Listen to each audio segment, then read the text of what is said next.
Hey pals, Michael here. Welcome to a very busy day at Hollywood Studios. Yes, make a left at the And I thought while I was here, in amongst the crowds, I'd show you another couple areas here in my Downtime series. So let's go check them out. Like I said, it's a very busy day today. And this is just the front. So the first one I'm going to show you is actually right over here by Echo Lake. If you're not looking for it, you'll miss it. But here, surrounding Echo Lake, you've got these open planter areas and walkways. This used to be, just like in Magic Kingdom, the smoking section. And now it's just off to the side of the normal pathways. And it's a nice place to take a break, away from the crowds. See the amount of people here versus the amount of people here. And while you're relaxing, you can get some nice views of the people going by and watch the duckies here at Echo Lake. Okay, that was a quick one, but I got a couple more I want to show you. Coming up here at Backlot Express. Now, when you walk inside to the Backlot Express, this is the area that I'm talking about. Down the steps. Watch your feet, Michael. Watch your... Whoa. This entire area in the back is typically pretty empty for most of the day. Everyone's wanting to try to get to an easy spot to get in and out, but this is a good spot.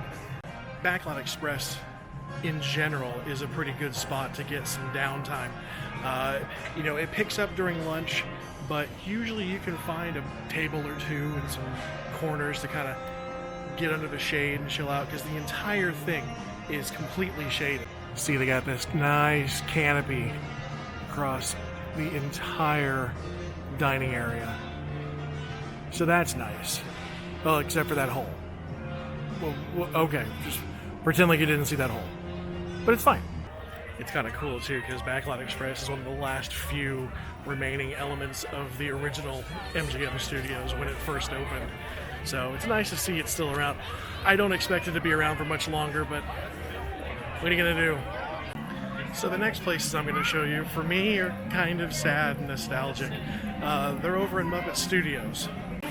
As a matter of fact, Muppet Studios itself is the first area.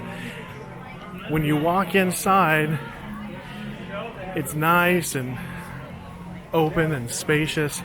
There's lots of planters and benches and a fountain that you can sit at. It's just a nice little space. If you get here in the morning, you can actually hang out down here in front of Pizza Rizzo. And all these tables are available. Now, the restaurant itself doesn't open until 11 o'clock, and you really can't get in there until around then, but I've sat in there once or twice, and nobody's really ever said anything. This whole area in the back of Muppet Studios by Mama Melrose's is usually pretty quiet. Not a lot of folks come through here anymore. It's kind of sad, but, it's just the way that the park is progressing, so... I mean, here I am walking through, and there isn't a single soul back here. Except for Kermit. Hi, Kermit. Oh, there's two Kermits. Do you two know each other? Kermit? Meet Kermit. Kermit? Kermit. Oh, and Animal is here too, apparently. That would explain why it's so messy. Oh, and this used to be a walkway you could get through, but, now it's just a fake gazebo there to hide cast member entrances. But this is my next spot, actually inside Muppet Studios, is this space right here.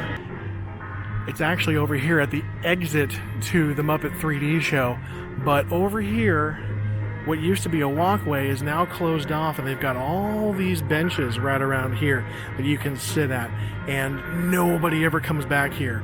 This is a really great spot to get away from all of the crowds. I mean, you can pretty much have this place all to yourself any time of the day. And that's one of the things that's happened here at Hollywood Studios with all the changes, with all the upgrades that they're having. There's a lot of spots around that are developing, these empty little pockets, just because of how they're arranging everything. So while they're available, enjoy while you can. Actually, this is the other side of that wall. It's not for cast members, it's just for people, so I can walk through here. Huh. Nothing's there. Okay, so if that's an exit, and you can walk through there, why did they put that up? I mean, it's just a walkway. Am I missing something? What you doing today? Oh, Muppet stuff. Well, I don't know. I'm gonna walk through it again because I feel naughty doing it. I don't know why, but I do. And actually, there is an area that I want to show you inside Pizzeria as well, kind of outside. Let me show you. You take the gate here, and you walk up these stairs. This whole area is available and usually pretty empty, and they're having a fire drill. So when there isn't a fire alarm going off, you can actually go up there. It's a good area to go to. Like I said, it's just like over at Magic Kingdom in the Harbor House. There's never anybody going up there because everyone's got strollers, so it really thins the space out. So for the last area, we're heading back in to a very dark tunnel. We are back on Batuu to visit Star Wars Galaxy's Edge, or the Black Spire Outpost, or something. Alright, gang, somebody tell me why those numbers are important. Now I know what you're thinking. You're thinking, Michael, there's no way that there are any open areas in Galaxy's Edge, but you know what? I found a couple. For example, when you're walking in to the main areas of Black Spire Outpost, you're going to notice there's two entrances. This one, where everyone's going, and this one, where no one's going. It's one of the nice things about how they designed Galaxy's Edge. They really created a lot of spaces in here so there was more openness and fluidity with the crowds as they're coming through. And again, so if you stay off of the main path and avoid going into the marketplace, there's little spaces like this, like over here next to one of the Coke Droid locations is a nice place to chill out. So see, here's another section that I wanted to show you. You know, it's completely open. There's nothing here, nothing going on. However, DJ Rex's crash site, while enticing, is not a place you can go to relax. I mean, as much as sitting in a hole looks appealing, yeah, unfortunately you're kind of out of luck there, sorry. So yeah, so even in a brand new land like Galaxy's Edge, Disney found a way to find some downtime locations within the area. It's nice how they engineered those into them. It never used to be the case, you know, it was just kind of a byproduct of the original designs, but now I think they're starting to take that into consideration when creating new lands.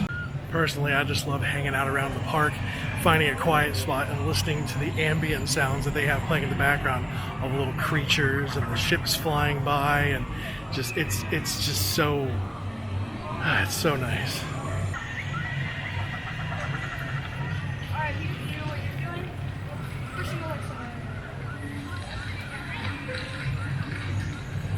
Alright, so that's going to do it for me here at Hollywood Studios. We got one more for the 4 parks. We're going to be doing Epcot. And once we're done with Epcot, we're going to be moving on to some other areas around the parks.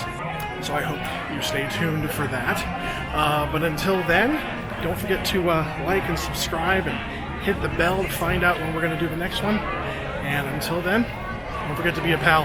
Thanks for watching. Bye.